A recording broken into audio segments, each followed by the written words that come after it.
إن الحمد لله نحمده ونستعينه ونستغفره ونعوذ بالله من شرور أنفسنا ومن سيئات أعمالنا. من يهده الله فلا مضل له ومن يضلل فلا هادي له. أشهد أن لا إله إلا الله وحده لا شريك له وأشهد أن محمدا عبده ورسوله. اللهم صل وسلم على نبينا محمد وعلى آله وأصحابه ومن تبعهم بإحسان إلى يوم الدين. قال الله سبحانه وتعالى في القرآن الكريم: أعوذ بالله من الشيطان الرجيم. يا أيها الذين آمنوا اتقوا الله حق تقاته ولا تموتن إلا وأنتم مسلمون. يا أيها الذين آمنوا اتقوا الله وقولوا قولا سديدا يصلح لكم أعمالكم ويغفر لكم ذنوبكم ومن يطع الله ورسوله فقد فاز فوزا عظيما. أما بعد فإن أصدق الحديث كتاب الله وخير الهدي هدي محمد صلى الله عليه وعلى آله وسلم. Masyaallah muslimin, sidang jamaah Jumat yang semoga kita dirahmati Allah. Khatib pada siang hari ini memberikan wasiat kepada diri saya pribadi dan kepada kita semua, yaitu saya berwasiat senantiasa kita meningkatkan bentuk ketakwaan kita kepada Allah, meningkatkan bentuk syukur kita, terima kasih kita dengan karunia Allah, dan meningkatkan bentuk kualitas keimanan kita dan keyakinan kita untuk dalam keislaman kita kepada Allah Subhanahu wa Ta'ala. Wasiat yang kedua, marilah kita untuk senantiasa di momentum yang sangat mulia ini, hari Jumat, untuk senantiasa membasahi lisan kita semua, yaitu bersalawat kepada junjungan kita semua, panutan kita semua, suri tauladan kita, dan terbukti akhlak yang baik di sisi Rasulullah Muhammad sallallahu alaihi wasallam. Masyaallah muslimin, sidang jamaah Jumat semoga kita dirahmati Allah. Tatkala Allah menyebutkan bahwasanya tujuan dari golongan jin dan manusia itu tak lain untuk menghambakan diri kepada Allah. Dan jelas ayat dikatakan Allah di surat Ad-Dariyat ayat 56. Beliau Nabi sallallahu alaihi wasallam dan menegaskan demikian. Ketika Allah Subhanahu wa Ta'ala menyatakan, "Wa ma khalaqtul jinna wal insa illa liya'budun." Allah menyatakan, saya tidak menciptakan dan menjadikan dari golongan ini, dari golongan jin dan manusia, kecuali kata Allah menghambakan diri kepada Allah Subhanahu wa Ta'ala. Kita sebagai manusia biasa diciptakan Allah Subhanahu wa Ta'ala, yang terlahir dari ibu kita masing-masing ke permukaan bumi ini. Ketika Allah menegaskan bahwasanya tujuan manusia dan jin itu menghambakan diri kepada Allah, artinya apa? Kita sebagai hamba. Arti lain dari hamba adalah orang yang tunduk dan patuh. Semisal atau setidaknya kita katakan hamba itu artinya budak di hadapan atasannya atau bawahan di atas atasannya. Dan kita meyakini bahwasanya kita sebagai hamba, kita sebagai yang tunduk dan patuh dari semua perintah yang diberikan oleh yang menciptakan kita semua, yaitu Allah Subhanahu wa Ta'ala. Dan kata hamba sendiri, kita sudah berikrar minimal 17 kali dalam sehari semalam kita katakan kepada Allah di surah Al-Fatihah. Kita katakan, Iyyaka na'budu wa iyyaka nasta'in. Hanya kepadamu ya Allah kami menyembah. Arti lain adalah hanya kepadamu ya Allah kami berserah diri. Kami yang menyatakan bahwa saya hamba ya Allah. Kami akan taat dan patuh dengan segala perintahmu ya Allah. Ikrar ini, pernyataan ini, kita sudah berjanji sama Allah. Baik kita sudah sadari maupun kita belum sadari. Artinya ikrar itu artinya perjanjian di atas perjanjian Allah Subhanahu wa Ta'ala. Kita menyatakan saya ini hamba ya Allah.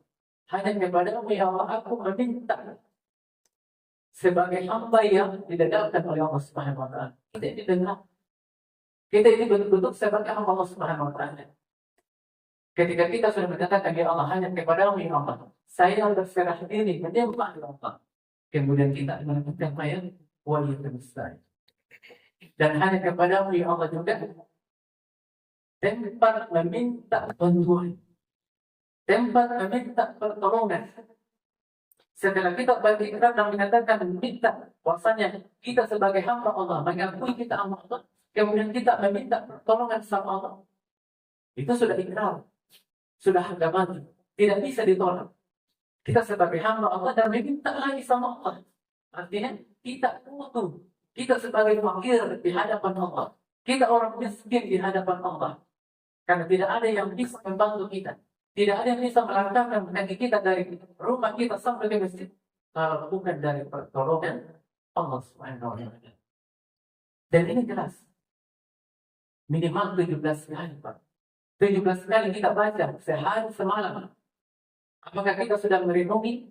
Apakah kita sudah menikmati? Apakah kita sudah merasakan kelezatan dengan kehambaan kita kepada Allah Subhanahu wa taala atau tidak? Ini pertanyaan kita semua.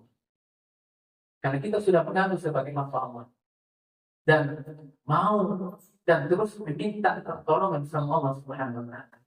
Ini tujuan kita kepada Allah. Masyaallah muslimin kepada Allah Subhanahu wa taala. Kemudian tujuan kedua, ketika Allah Subhanahu wa taala di surah Al-Mulk ayat kedua, Allah Subhanahu wa taala sangat jelas. Alladzi khalaqal mauta wal hayata liyabluwakum ayyukum ahsanu amalan wa huwal azizul ghafur. Dia yang menciptakan, menjadikan namanya kematian dan kehidupan. Karena kita akan meninggalkan dunia yang fana ini dan akan dibangkitkan Allah Subhanahu wa taala. Dan apa tujuan Allah Subhanahu wa taala dengan hal demikian? Dia berdoakum ayyukum ahsanu amal. Allah katakan sangat jelas.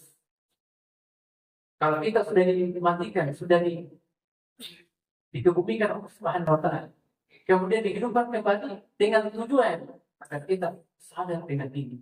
Dengan tujuan apa? Siapa yang paling terbaik kata Allah? Siapa yang paling terbaik amalannya? Bukan yang paling banyak amalan, bukan.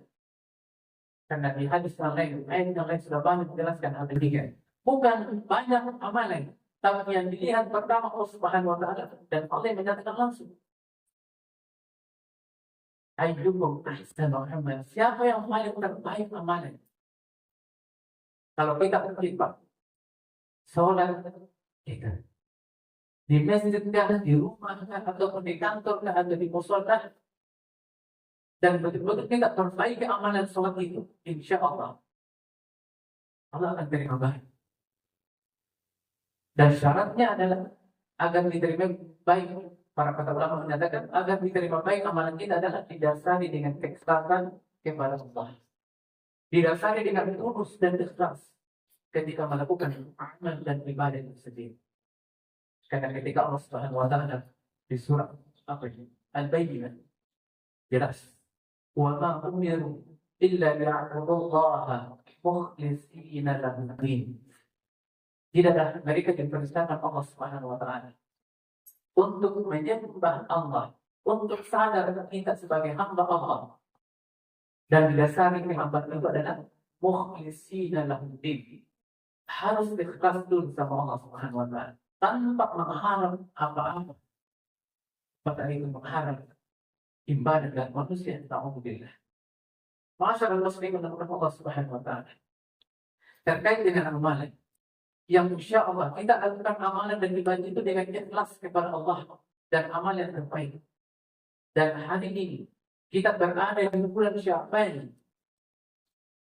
Artinya di bulan Sya'ban kita sudah berada di ambang pintu bulan yang mulia, yaitu bulan suci Ramadan, di mana amalan luar biasa di sana. Di bulan di sana tersebut ada banyak amalan yang sangat luar biasa. Ada banyak amalan yang mungkin banyak di luar sana mengatakan, insya Allah kita bisa akan laksanakan. Tapi tidak akan bisa dilaksanakan, mustahil dilaksanakan kalau tanpa ada namanya pemanasan. Harus dilatih-latih memang, Pak. Mulai dari sekarang, sebenarnya dari kemarin, bulan Rajab, Kata Nabi Sallallahu Alaihi Wasallam, Allahumma barik lana fi Rajab wa Sya'ban wa balighna Ramadan. Ini itu kata Nabi Sallallahu Alaihi Wasallam.